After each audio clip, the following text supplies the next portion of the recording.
Welcome back to WTOL 11 this morning. I'm Victoria Idoni. Jenna Lento has the morning off. Thank you for joining us. It's supposed to be a beautiful but maybe warm weekend out there. Kelly, is that going to be the case? No, absolutely. That possibility of rain into the afternoon. We'll check that out. Coming up, Victoria. Thank you, Kelly. We continue to follow breaking news we first brought you last night. A homicide investigation is underway after a woman was found stabbed to death inside her home on Field Avenue. The 36-year-old Amelia Guerrero was found yesterday afternoon on Field Avenue, not far from Broadway Street in South Toledo. So far, no arrests have been made. If you have any information on this case, please call Crime Stoppers at 419-255-1111. Also breaking this morning out of Northwood, 5 trucks were damaged after catching fire early this morning. This happening at the Penske Collision Center parking lot around 2 a.m. on Innovative Drive. Crews tell us they were able to put out the fire quickly. No one was injured. 3 of those trucks had to be totaled. An investigation looking into the cause of the fire is ongoing.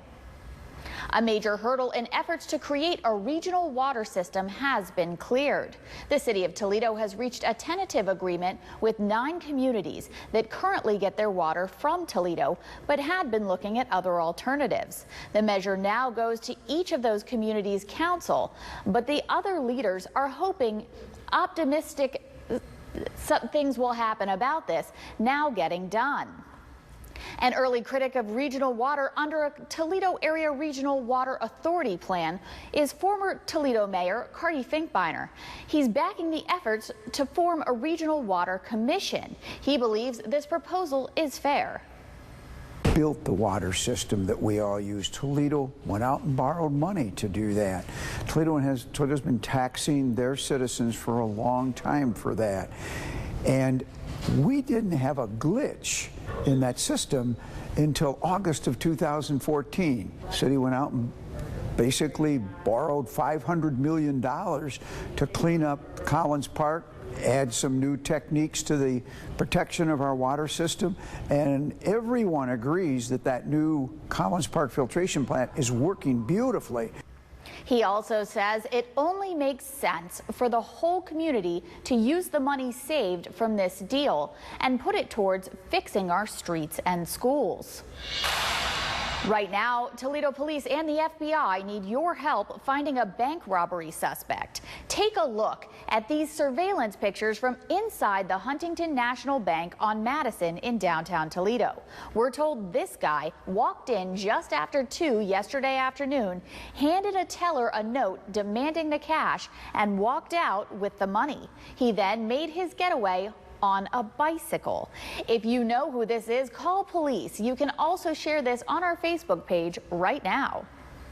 This week, the state medical board reversed its decision to add anxiety and autism spectrum disorder to the list of qualifying conditions for medical marijuana. Tiffany Carwile is the founder of the Ohio chapter for Mothers Advocating Medical Marijuana for Autism.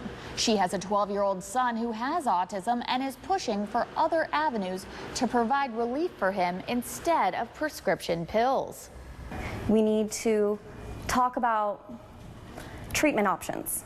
And a lot of people are focused on what causes autism. And I feel like if we were to focus a little bit more on what better treats autism, we could help these people. The final decision could be made as early as December. At this time, it's unclear whether the board will vote to approve or decline the additions. The Paws and Whiskers Cat Shelter in South Toledo is closed for the time being. Reporter Kaylee Kirby tells us why the shelter is suspending their operations and what you need to know. 4 kittens recently arrived at WTOL 11.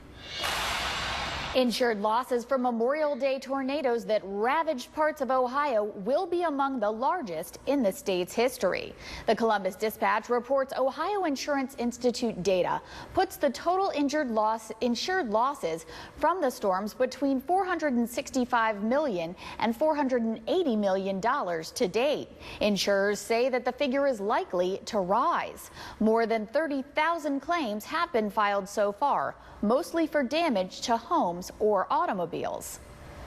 Ohio's unemployment remained the same from June to July. State officials say the unemployment rate was at 4% in July. The national rate was 3.7%. The State Job and Family Services Department says Ohio's non-agricultural wage and salary employment increased by 4,000 jobs from June to July. Job growth was seen in manufacturing, mining, educational, and health services. A cool sight in the Maumee, the Appledore 4. A gaff is rigged.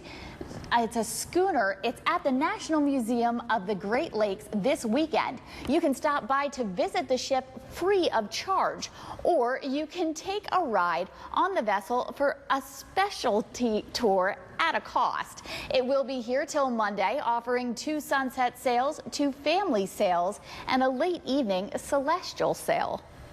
With a mission like the Appledore is to teach about environmental education and the ecology of the Great Lakes, because if we don't know about the ecology of the Great Lakes, we don't realize how valuable it is and what we need to do to help preserve them. Those costs range from $30 a person to $80 per person, depending on the sail experience. Taking a look outside, it looks like it's going to be a beautiful weekend ahead. 77 next Thursday, 78 for next Friday. That'll feel so nice to be back in the 70s. And you can see next weekend, right now, looking nice and sunny. Temperatures in the low to mid 80s. So we have a couple of those events going on throughout the weekend. Would you suggest people to head out today or tomorrow? I'd say both. Don't let any of this let you stay home. Just take my weather app with you. I'll be with you the whole way. That sounds great. Thank you, Kelly. You bet. We're just 2 weeks from the start of high school football season. Plus, last night was the opening night of high school soccer. Jordan Strack has that and so much more coming up next in sports.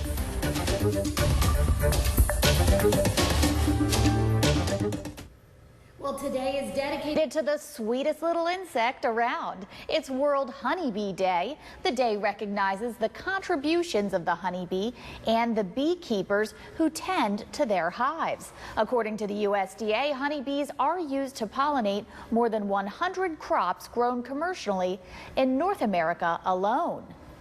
A local man is celebrating 30 years on the job in Napoleon. John Monk was in attendance and explains why Todd Rothenberger is a much-loved local celebrity.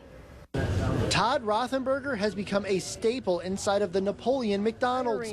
And I think it shows a lot about his character that even though he technically wasn't on the schedule today, he still demanded that he man the fry stand before he had a piece of cake. Reporting from Napoleon, I'm John Monk, WTOL 11. Isn't that great? He manned the fries before he grabbed his own cake. What a guy, right? Absolutely. Congratulations to him. We're going to have a hot day today, even hotter tomorrow, 92. A chance of rain possible for us as we get into the weekend. Temperatures in the 90s tomorrow.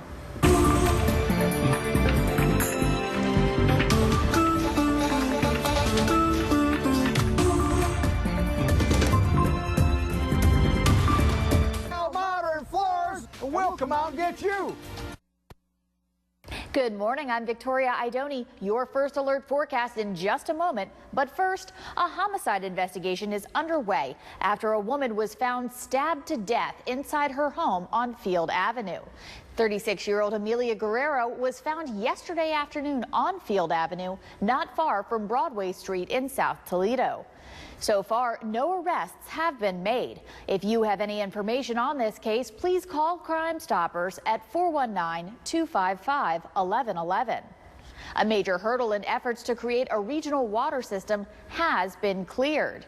The city of Toledo has reached a tentative agreement with 9 communities that currently get their water from Toledo, but had been looking at other alternatives. The measure now goes to each of the communities' councils, but other leaders are hopefully optimistic about this now getting done.